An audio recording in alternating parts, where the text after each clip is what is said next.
My name is Tom Moyer. I'm the state coordinator for Citizens Climate Lobby. We're an international organization, nonpartisan grassroots, lobbying on climate change to bring Republicans and Democrats together on market-based solutions. We work across the aisle equally well with Democrats and Republicans. 6 chapters in Utah, about 3,000 members, and we have about 150,000 members internationally. There's places like California that are moving really aggressively to cut carbon emissions, and there's places like Utah that are laggards. But politically, we are viewed as a head-turner, tipping point kind of state.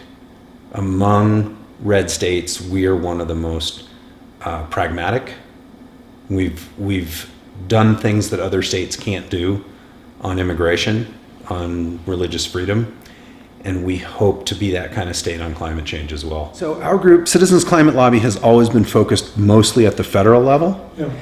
And we know that we have to influence people at the state level in order to get action at the federal level.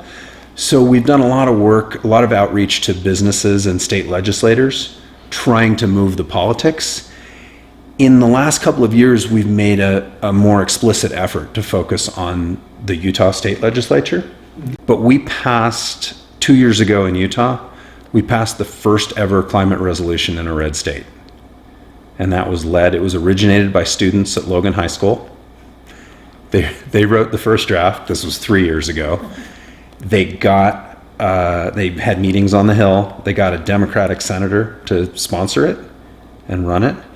And then they got a Republican House member, whose name is Becky Edwards, to lead on it and run it as hers. There are countries like France and Sweden who have already completely decarbonized their electricity supply and are working hard on the harder sectors, transportation and heating. In Norway, more than half of all cars sold now are electric vehicles. United States, we're sort of middle of the pack on that. We're by far far from the worst.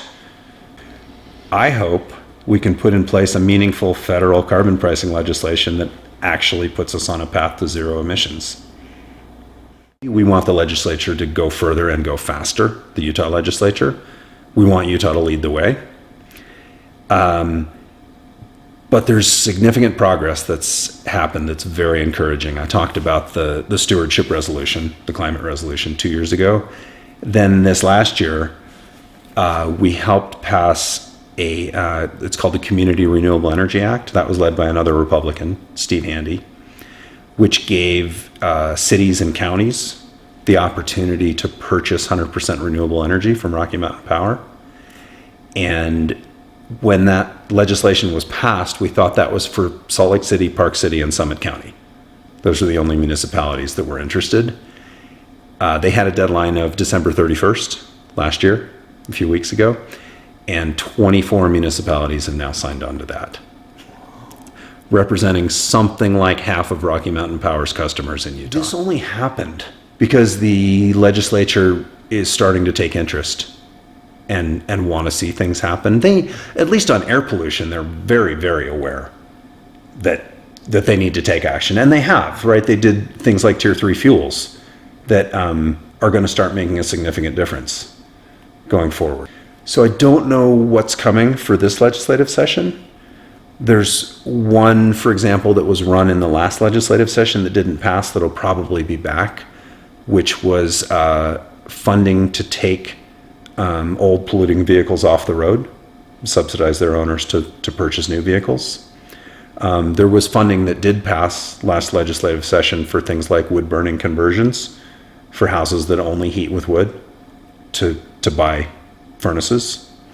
There was funding put in for state fleet vehicles and aging school buses, again, to retire the oldest, dirtiest vehicles. I would love to see tiered pricing, where a more polluting vehicle pays more. Electric vehicles pay nothing. My 2 goals were get at least one more municipal endorsement for our federal proposal.